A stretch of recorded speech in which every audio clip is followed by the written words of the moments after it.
So I'm just going to go through the answers to the Combined Science Trilogy mock paper sat by Year 11 in December 2017.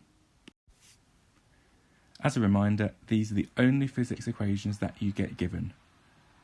Please always remember the equations by writing them out many times and getting someone to test you on a regular basis, not just cramming at the last minute. This question is about forces.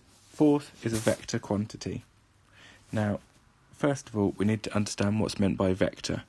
Vector is something with a size or a magnitude, so a number, and it also has a direction.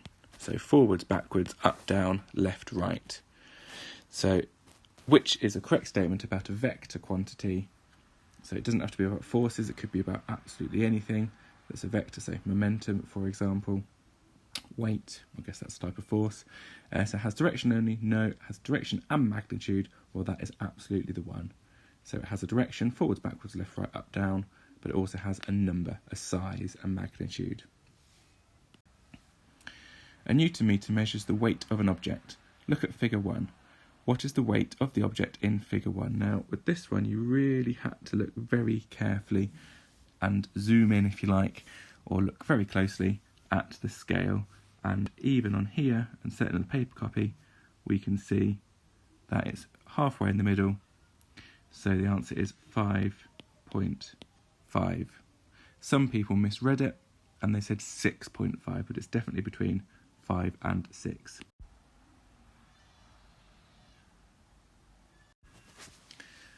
An object has a weight of 6.4 newtons. Calculate the mass of the object. So you get given the equation in this example, so you need to use it to find out the mass. So it tells you what the weight is. So the weight is 6.4, and then divided by the gravitational field strength, which they give you, is 9.8. And that then should come as 0.65. Now what I should say is I've marked it wrong in this case, but that's because the student of the paper that I've used has gone through in purple pen to correct any mistakes, or some of the mistakes at least, and it's only photocopied in black and white, so that would have given him the mark, but he didn't have a mark to start with. The mass of a bag of sugar is 1 kilograms. On Earth, the weight of this bag of sugar is 10 newtons. On Mars, the weight of this bag of sugar is 4 newtons. Suggest why the weight of the bag of sugar is different on Earth and on Mars. Now for this one, people said that it was a different gravitational field strength, but in order to get the mark, you needed to say it was bigger on Earth than it is on Mars. A few people said there's no gravity on Mars. Well, of course there is. There's gravity everywhere, even on the moon. However, you needed to refer to the size. So because it weighs more on Earth, the gravitational field strength is bigger. And ideally, you'd have mentioned 2.5 times greater, but certainly had to say bigger. A student investigates rolling a marble down a track. Figure 1 shows how he sets up the investigation. The student lets go of the marble from different heights, and he records the height from which he drops the marble, the drop height, and the height the marble rolls up the other side, the roll height. Now this sort of question can cause confusion, because if you don't know what the difference between the drop height and the roll height is, then you're going to get stuck. So to start with, the height from which he drops the marble, the drop height. So that one is going to be just here. And I would always annotate my script, and I'd then imagine the marble falls down, it gets to about there, and that here is going to be known as my roll height. So I'll try to visualise what's going on, get rid of the words. What force causes the marble to fall down the track? Well, it's not going to be air resistance, not going to be friction, it's going to be the force due to gravity, and it's not going to be magnetism. Again, as an exam tip, make sure you do tick just one box, but equally don't leave it blank either. Lots of people left these things blank. Just have a guess. Number 2, what is one variable the student should control in the investigation? So control means keep the same. So the length of the ruler won't make any difference, because a ruler is a ruler. The length of the track won't make a difference, because it's just a bit of track. The mass of the marble might make a difference. The roll height, well, the roll height, if we remember, is this side, so it's the thing that we're measuring, so we're not going to want to keep that the same, so absolutely it is the mass of the marble. Table 1 shows the students' results. So let's just double check we understand the table before we even think about having a go at the question. So the drop height, so that's this side over here. So what they're doing is they're doing 20 centimetres, 40, 60 and 80 centimetres. So we've got drop height, so they're changing that. And then the roll height, how high it went the other side. Okay, now what else we need to notice? We've got the mean. Okay, so posh word for mean, so they're meaning average, and they've done 3 different tests. For some reason they've got a blank there. We'll probably have to do something with that later. Okay, let's look at the question. What is the independent variable in the investigation? So independent is the thing that I change. So what is being changed? So we're measuring the roll height, so the thing that's being changed is the drop height. And a little tip, the independent variable is generally in the first column of a table. So independent, the thing that you change. For the next bit, calculate the mean roll height of the marble when it's dropped from 40 centimetres. So let's have a look at this one. So we're looking at 40 centimetres, so it's that bit there. We wondered if we'd have to do something with that. If we don't know what to do with calculating the average, well, we can always just check by using the other values. So 15 plus 14 averages out to 14. And then again on the calculator, we might look at 65, 61, 63, and that averages out at 63. So we can check what we're doing here.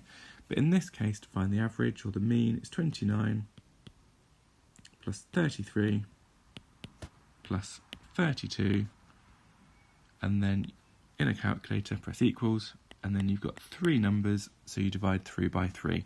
So the answer there should be 31.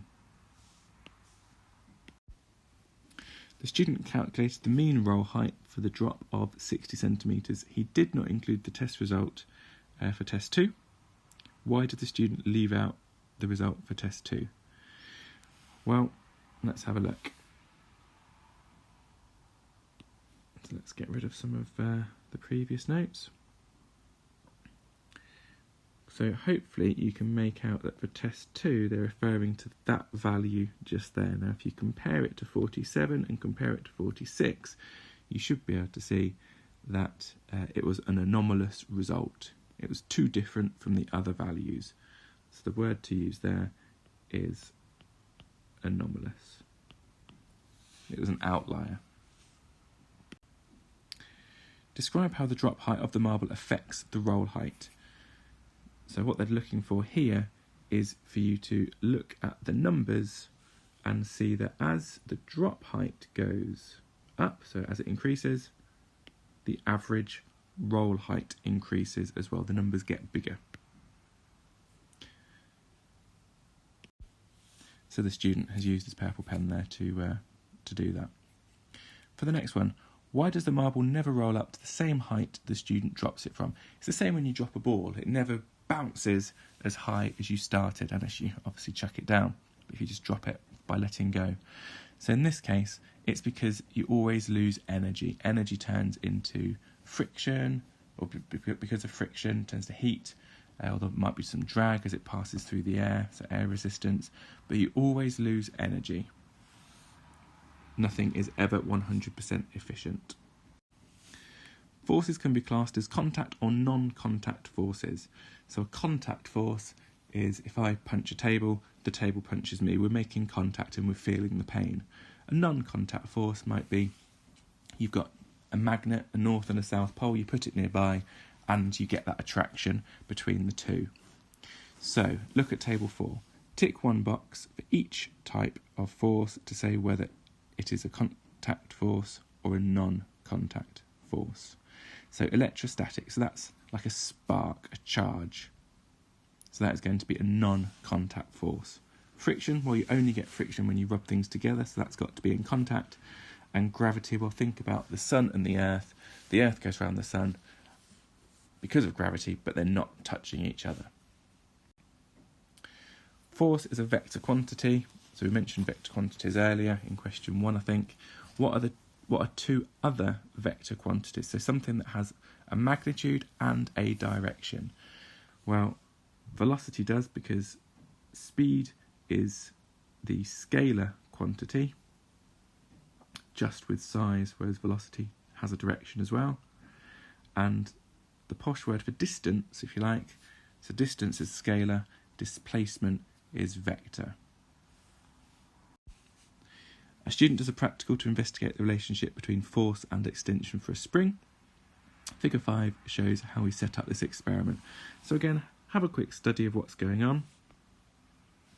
So we can clearly see the mass of the spring, so the mass that's added to the spring. So that's going to cause the spring to stretch. And then I'd imagine what they're doing is, if they change the mass, that's then going to bring the spring into a bigger extension, and it's going to move down the ruler and the length get longer. Let's read the question to find out what it's asking. What could the student do to improve the accuracy of his investigation? Tick one box. So use a longer ruler to measure the length. I can't imagine that's going to do an awful lot. Use a pointer from the spring to measure the length. That could be useful. Use a new spring between each reading. Well, that's going to change the investigation, so that will never do.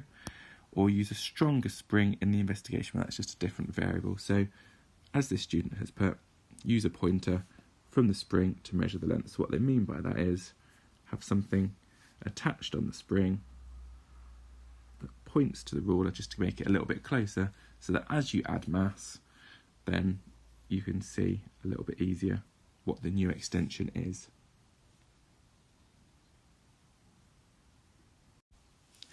The weight on the spring is the force applied to the spring. The student puts a mass of 25 grams on the spring. Gravitational field strength 9.8 newtons per kilogram. Calculate the weight on the spring. So again, they do give you the equation in this case, but again, don't take it for granted. Remember it. The mistake a lot of people made, and this student has used his purple pen, is this one. They forgot to change 25 grams into kilograms. So you need to divide through by 1,000. So then weight equals mass, 0.025 times 9.8. So the answer there is 0.25 newtons. The student plotted a graph of force applied and extension on the spring. Figure 6 shows his graph. So we've got force and extension. So extension is how much it's increased in length, how much it's extended by. What is the relationship between force applied and extension? Well, okay, if we're looking for a relationship, we need to look at the shape of the graph. It's a straight line, and it goes straight through the origin. So, extension is directly proportional to force. Well, directly proportional is if it goes through the origin, and proportional to force if you've got a straight line. So that is your answer. Let's just double check the other ones. Extension increases by smaller values as force increases. Well, that would give you a curve. And extension is inversely proportional to force. That would also give you a curve as well. So directly proportional, straight line. And then if it's directly proportional, it's through the origin. Or if it's just proportional, it would be a straight line elsewhere. Use figure 6 to determine the force needed to give an extension of 4.5 centimetres. So for that, we need to refer to the graph. And again, if I just get rid of those. So 4.5 centimetres, what we needed to do was find it first of all. So it's just there, 4.5, and then read across. Now clearly, when doing this, you'd be using a ruler, and the answer for that one is, if you read it carefully, 1.125 newtons.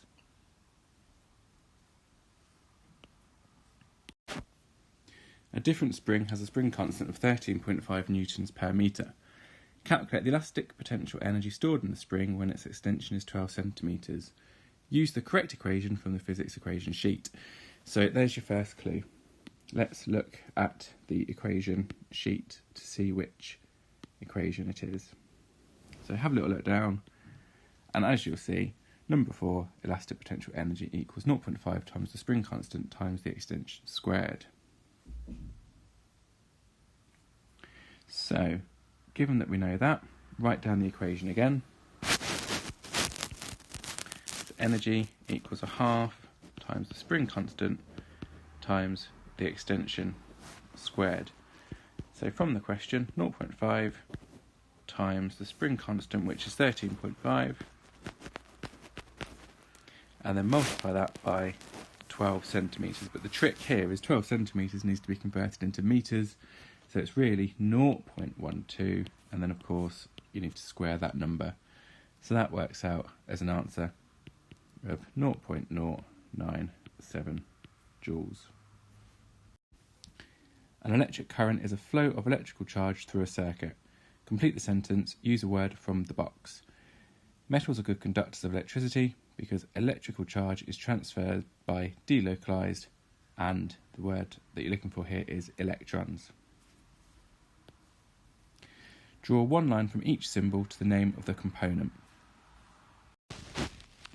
So we've got 3 standard symbols here. As a reminder, I'll just go through the ones on the right though, and then they can be matched up to the ones on the left. So battery is generally given something like that, a long line and then a short line that's normally a little bit thicker.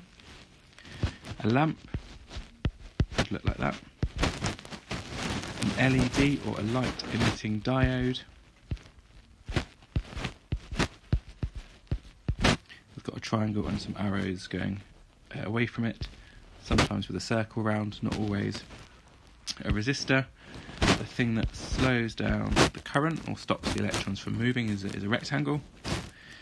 And a switch is a line apart from, it's got a gap in there, and we've got a switch that opens in that case. Occasionally it's got circles on, just there. So to answer our question here, the lamp is most definitely that one, the resistor definitely that one, and then the LED is that one just there. Table 2 shows information about some electrical appliances. We've got a hairdryer, kettle, electric hob and television. Things to notice: power in watts, the electric hob is the biggest, the television is the smallest. Just in case we need it, keep it at the back of your head. A student plugs all 4 of the appliances into one multi-way socket. The mains electricity is 230 volts.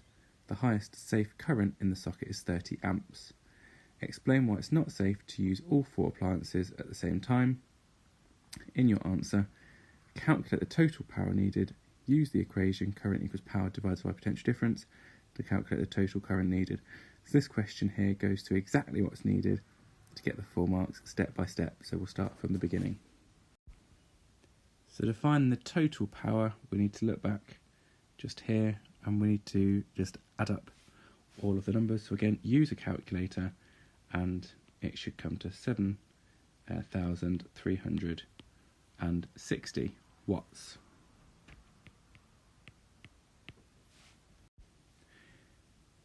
The next thing to do is to use this equation to find the current. So we know the power, 7,360, and the potential difference is told to you at 230, so you divide through by that, and that then gives you an answer of 32 amps. But then the final bit is explain why it's not safe to use all 4 appliances at the same time. It's because the current, 32 amps, is bigger than the highest safe current in the socket. So 32 is bigger than 30 amps, therefore not safe. Figure 8 shows how electrical power is transferred from power station to consumers using the national grid. So, as a reminder, the first transformer is called a step up, and the second transformer, in this case, will be a step down. We step up the voltage so that we can increase the voltage, and by doing that it decreases the current, and we want to make the current as small as possible so that we lose as little energy as heat. So a high current will always make something warm.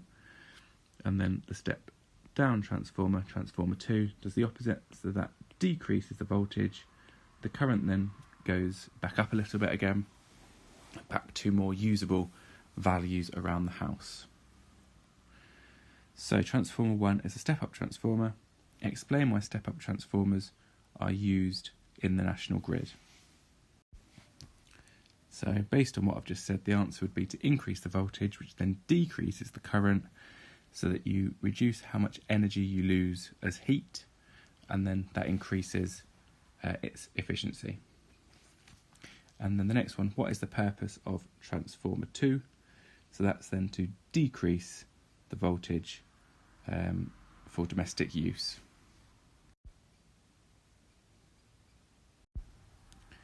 In a power station, 900 MJ, so megajoules, million joules of thermal energy was released by burning natural gas. Write down the equation that links efficiency, useful input energy transfer, and useful output energy transfer.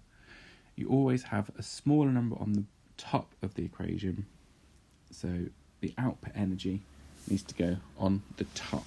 You never get more output than you do input. And then in a power station, 900 megajoules of thermal energy were released by burning natural gas. Only 405 megajoules was generated. Calculate the efficiency of the transfer.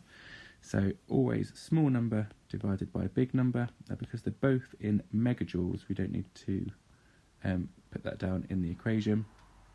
So 405 divided by 900, or 405 million joules divided by 900 million joules, will give us a number less than 1, which is 0.45. If you'd put a percentage, you could have put 45%, but certainly not 0.45%. A student used electrical circuits to investigate the relationship between resistance, potential difference and current. Figure 8 shows how the student connects the first circuit he set up. The circuit does not work. Draw the correct circuit. Well, this is quite a sneaky question.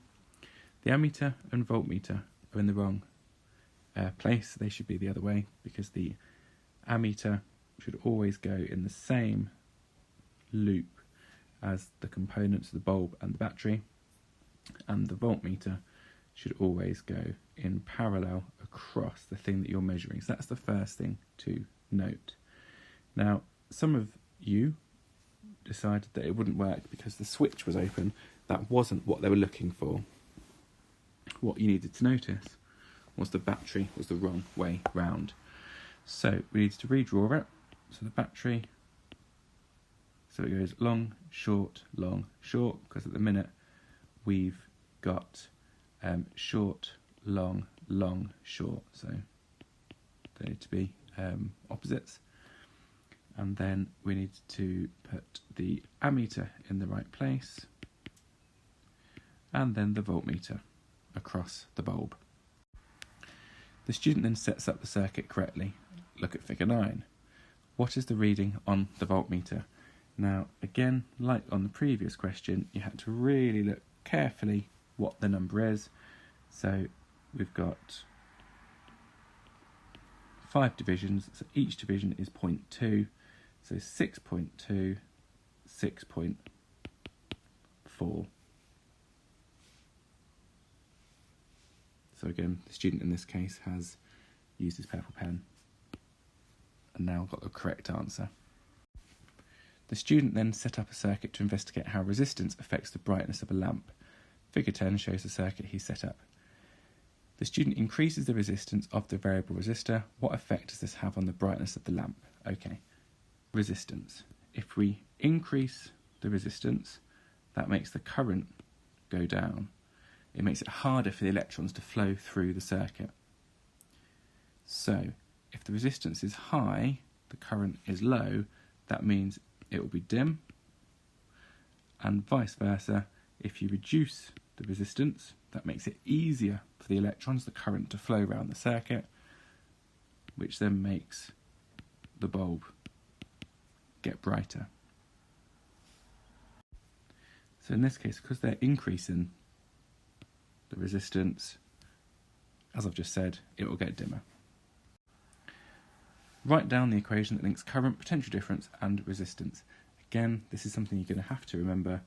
So potential difference, I'm going to write PD, equals current times resistance. Then for the next one, you need to use that equation. Now clearly if you didn't know what the equation was, then that's going to make it very difficult to get the next 3 marks. So when the potential difference across the lamp is 3.3, so voltage equals 3.3 potential difference, current is 0.15, so we write an I for current. By all means you can write C if you prefer. And then resistance, well, you need to rearrange the equation. So resistance equals voltage divided by the current. But like I said, if you prefer, just use a C for current, it makes no difference. And then plug the numbers in, 3.3 divided by 0.15, and that equals 22 ohms.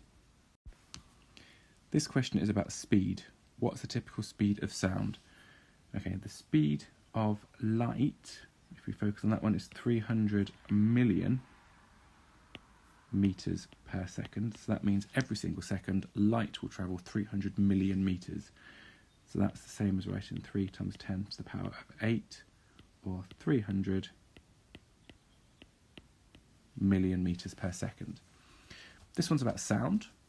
Now sound travels a lot slower than that, and sound travels roughly at 330 meters per second. So it only travels 330 meters every second rather than 300 million meters per second. By all means at this point, plug numbers into the calculator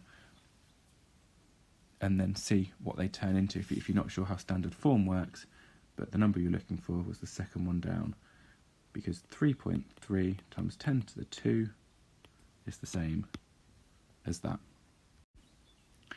Figure 6 caused quite a lot of confusion because people didn't recognise it was a distance time graph rather than a velocity time graph. So in a distance time graph, it tells you the speed of the object, and that's what it was looking for in this question. The speed between A and B, the speed between B and C, C and D, and then D and E. Explain what figure 13 shows about the motion of the car between points A and point E.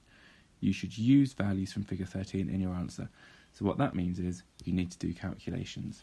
So the motion of the car, speed equals distance over time. So if we focus on A to B,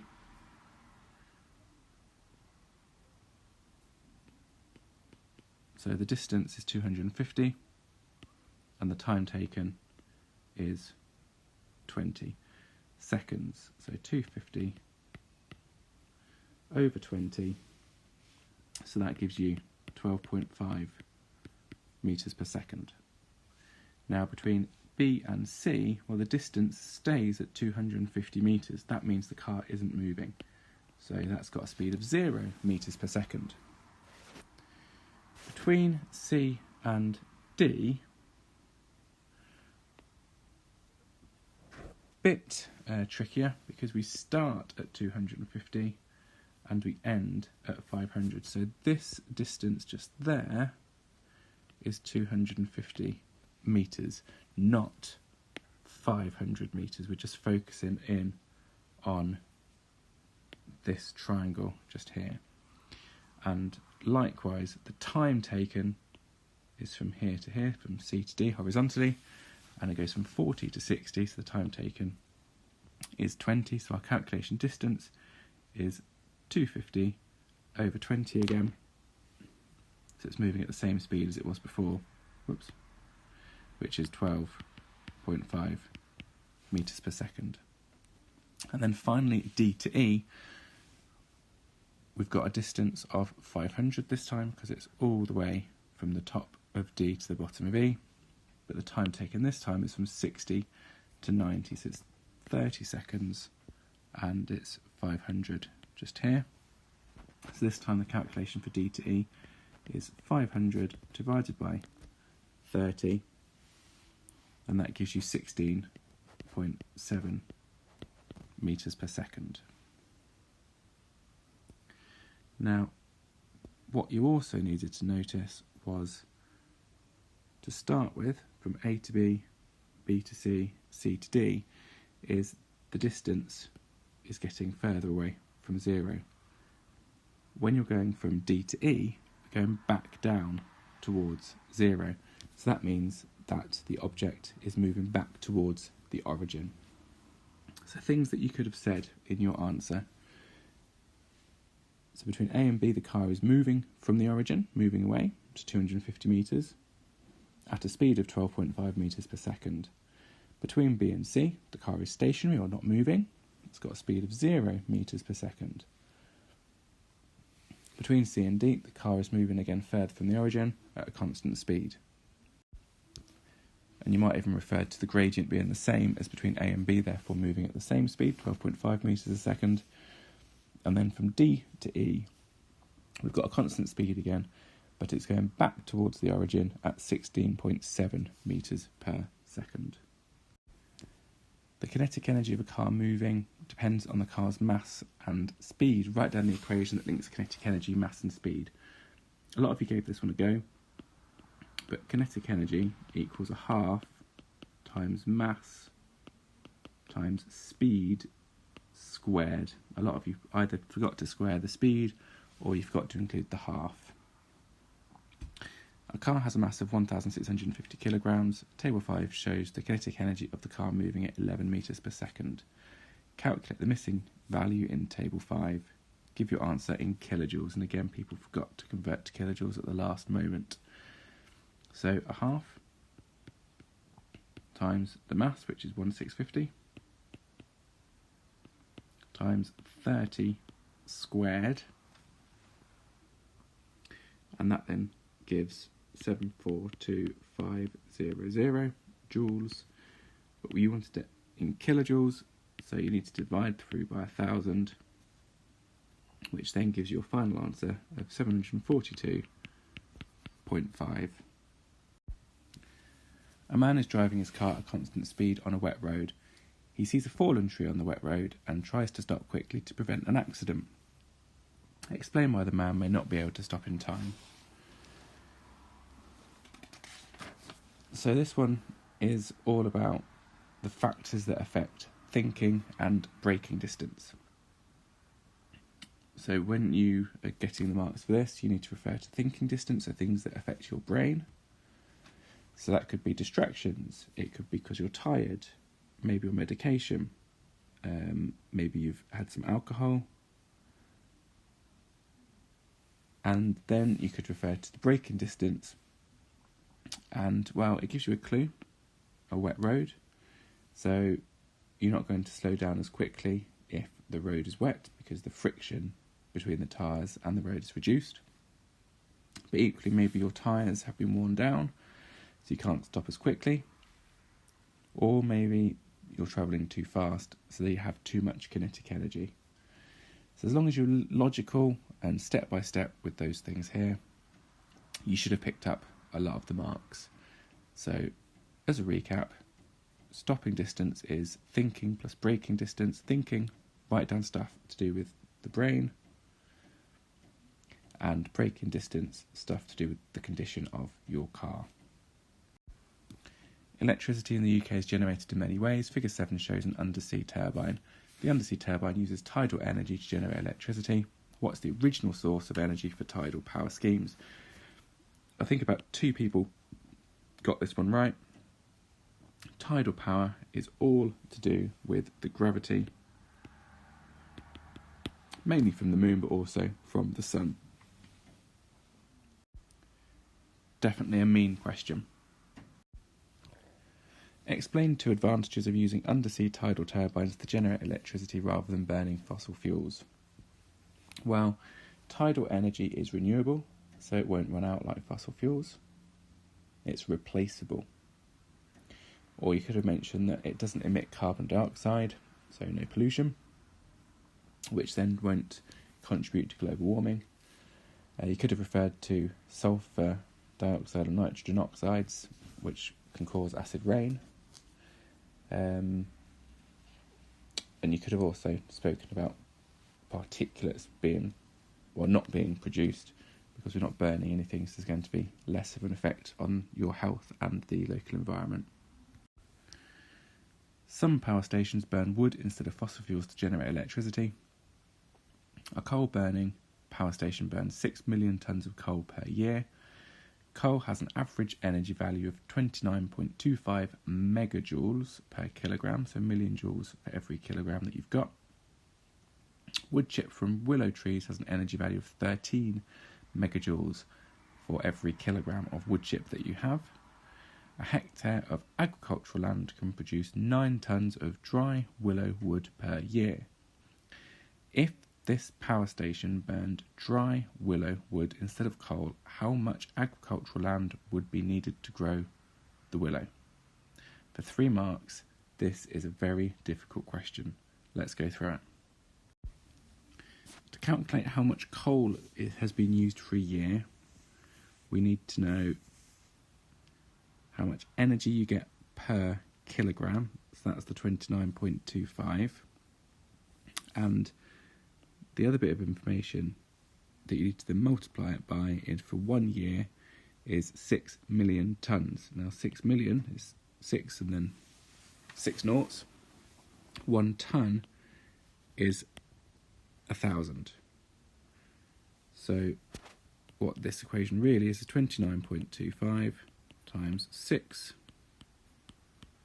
million times 1,000. So for every year you would then use, I think that comes out as 175, 500 and then 6 noughts at the end. And that of course is in megajoules. So that's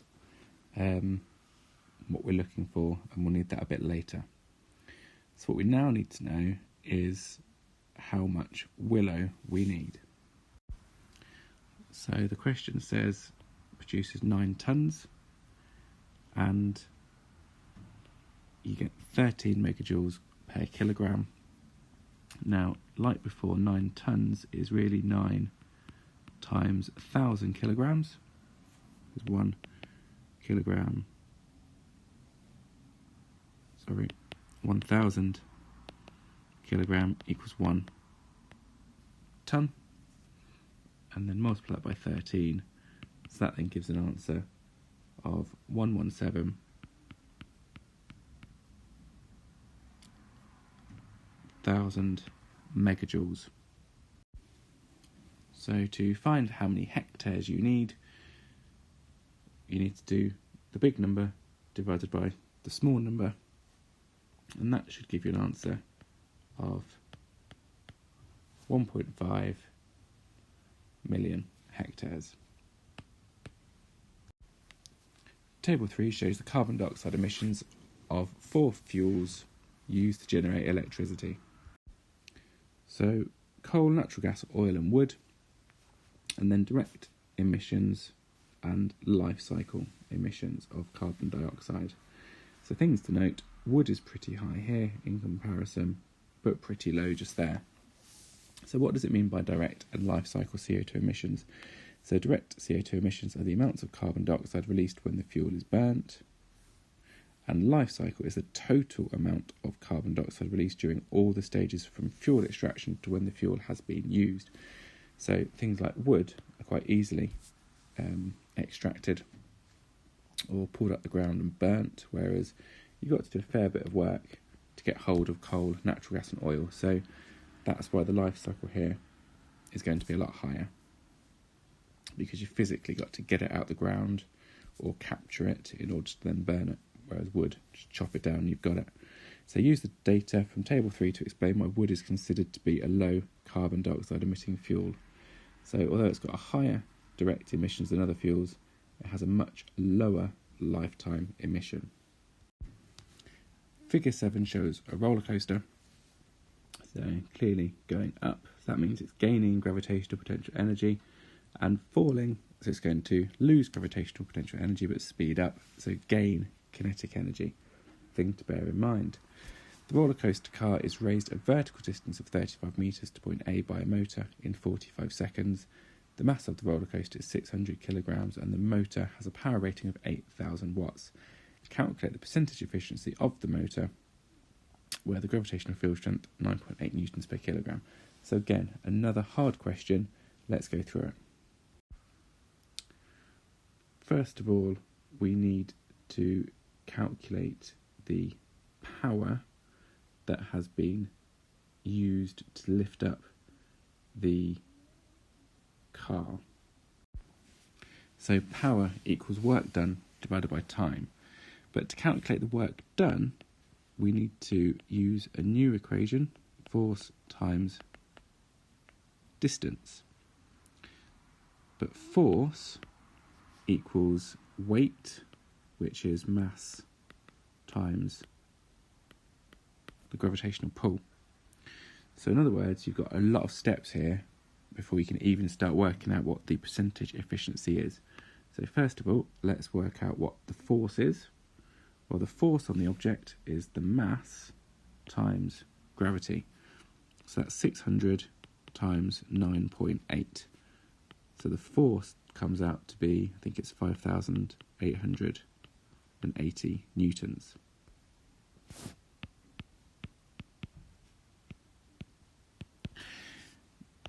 The distance travelled, it says it is raised by 35 metres. So our work done is 5880 times 35. And then the time it took to do that was 45 seconds. So we've got a power of 4573.3 watts. So to calculate the efficiency, it's always little number divided by big number. So 4573 is our output and divided by the input of 8,000. And that then comes through at about 57.17% efficient.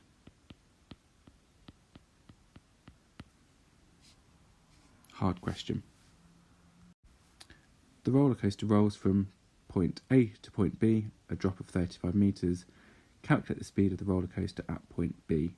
Assume that the decrease in potential energy store is equal to the increase in kinetic energy store.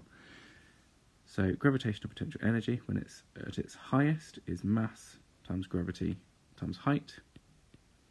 And then if we assume that it equals the kinetic energy, that's a half times mass times velocity squared. So the first thing that you can do here, because they're on both sides of the equation, is get rid of mass. We want to find the speed, so we're looking for v. So we need to rearrange that equation. So multiply both sides by 2. So we get 2gh equals v squared, because a half times 2 turns into 1. And then the speed equals 2gh square rooted. So it's the square root of 2 times 9.8 times the height, which is 35. So that then gives us 26.2 metres per second.